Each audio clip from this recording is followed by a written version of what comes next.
am not getting out of bed at 3 a.m. to come downstairs to tell you someone is standing in the middle of the room staring at me. Like, absolutely not. Hey guys, welcome to my channel, or welcome back to my channel. Today is Freaky Friday, and on Fridays I tell freaky stories, either personal experiences or like finding them online. So today I will be telling some more personal experiences because I was remembering some things and I just had to share.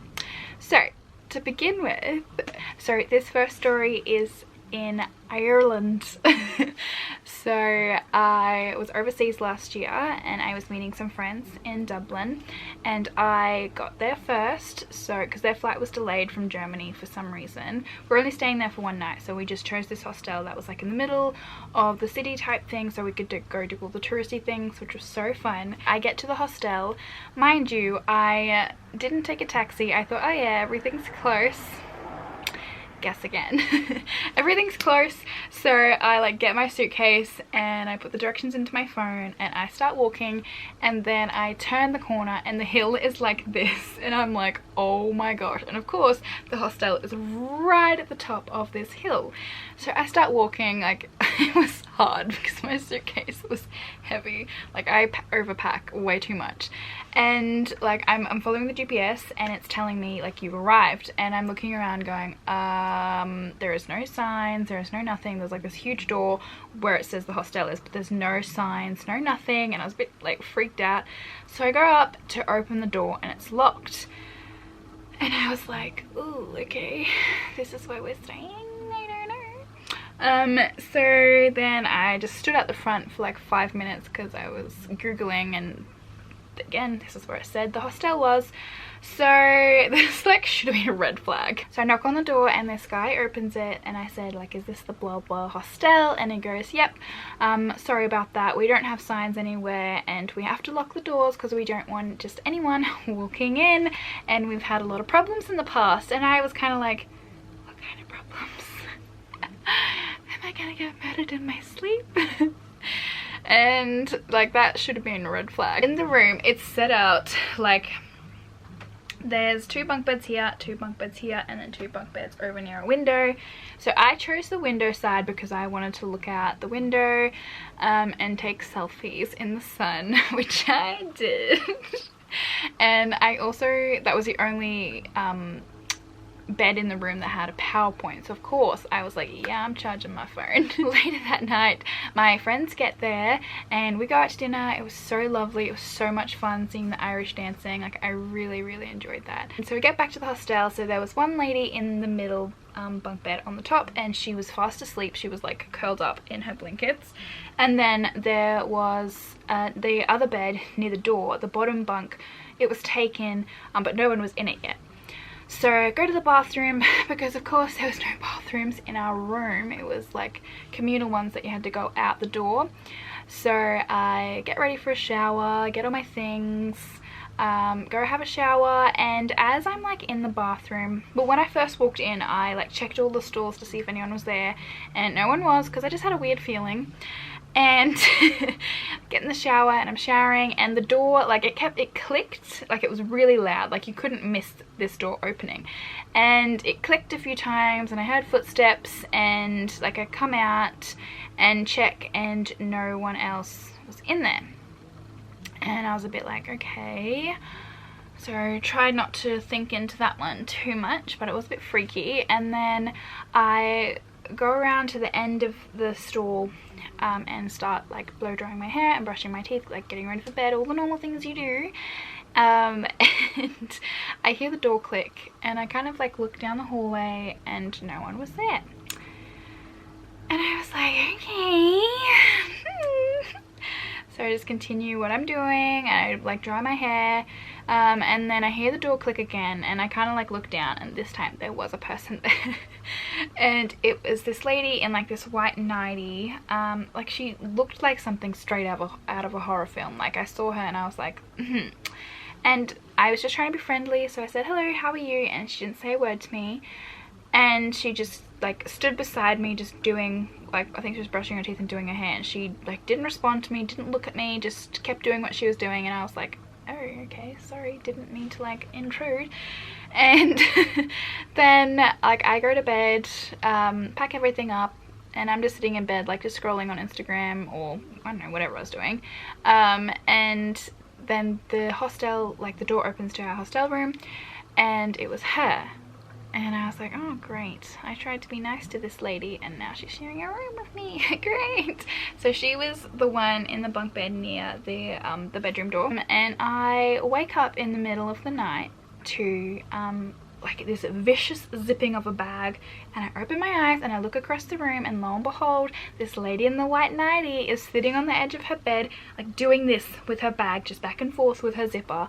And I was looking over at her like, you have got to be kidding me.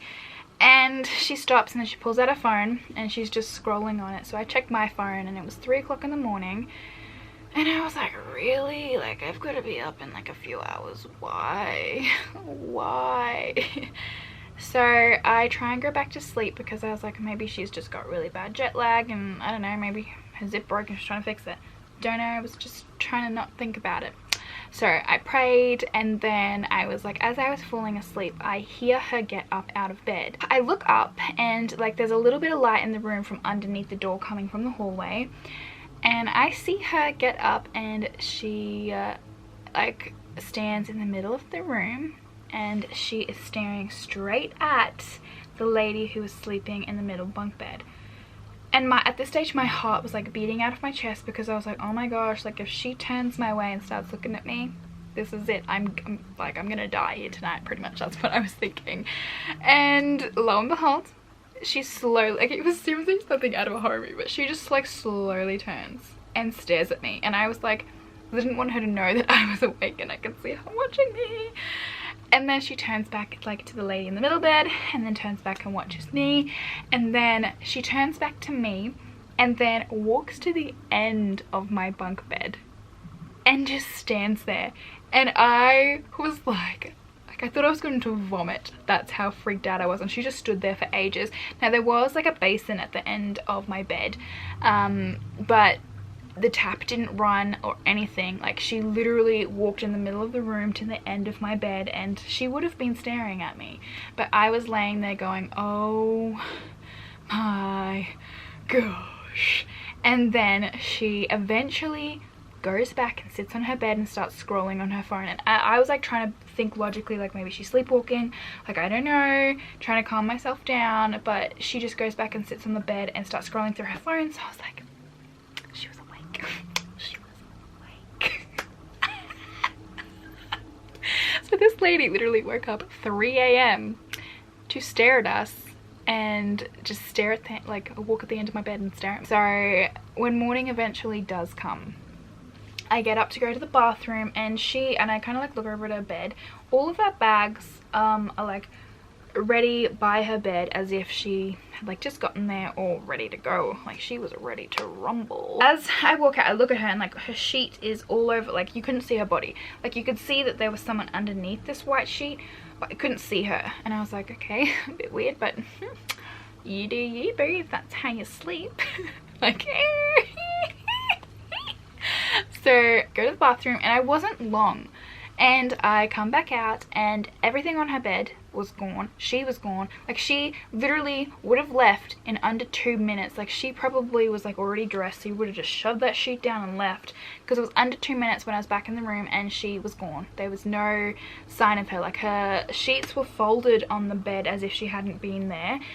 And I was like, oh my gosh. So I text like the friends that I was with, and I was like, are you guys awake yet? Like I had a really weird experience last night, and I'm just not coping. So after we all get ready and go downstairs, we tell reception, because I told them and they were like, that is so weird. So we tell reception, and they're like, oh, next time that happens, just come down and let us know and we'll deal with it. And I was like, I am not getting out of bed at 3 a.m. to come downstairs to tell you someone is standing in the middle of the room staring at me. Like, absolutely not. I could not believe that they literally said that to me. Like, that was their solution, was, oh, you should have gotten up in the middle of the night when she was doing that and come and gotten us. I highly doubt you would have gotten out of bed if someone was staring at you. Not today. So that was really freaky. I did not enjoy that like at all. And then another overseas story.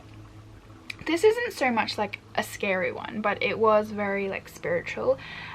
We were meant in Germany, we were meant to be going like whitewater rafting, and apparently it was too rough, so we didn't end up going. And they were like, okay, well, we don't have anything planned, so let's go to a concentration camp, which was a bit of a shock because I feel like that's something that you kind of have to mentally prepare going into.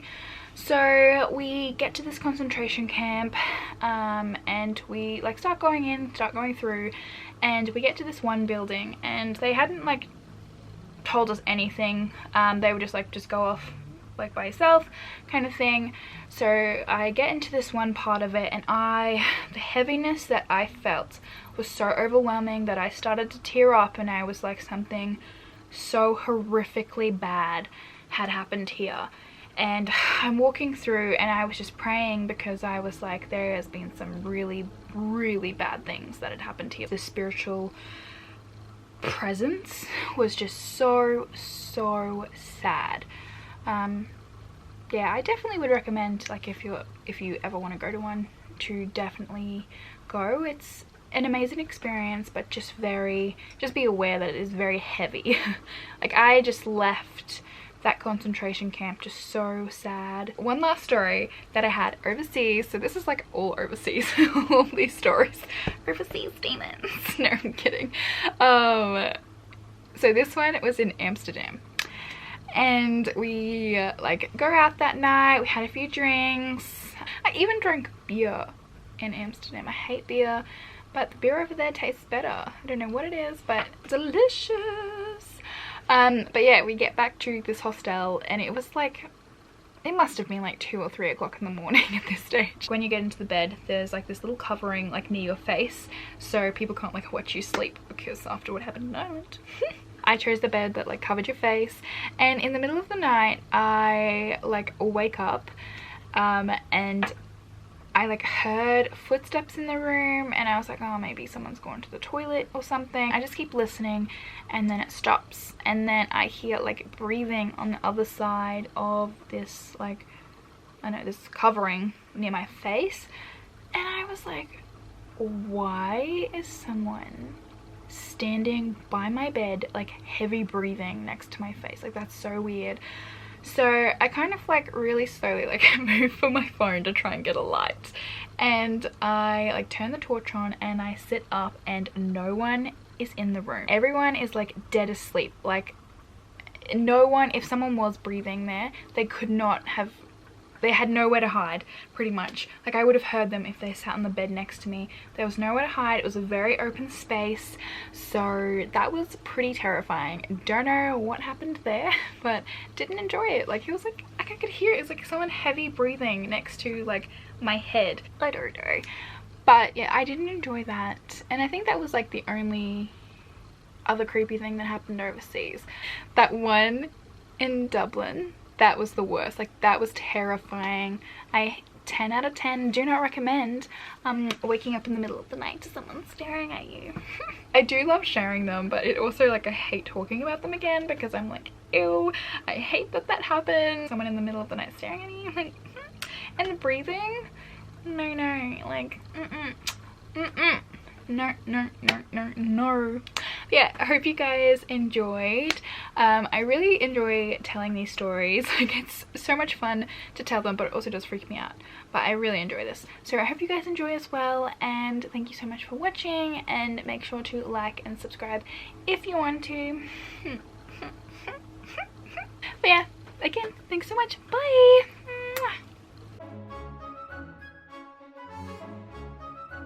Ireland.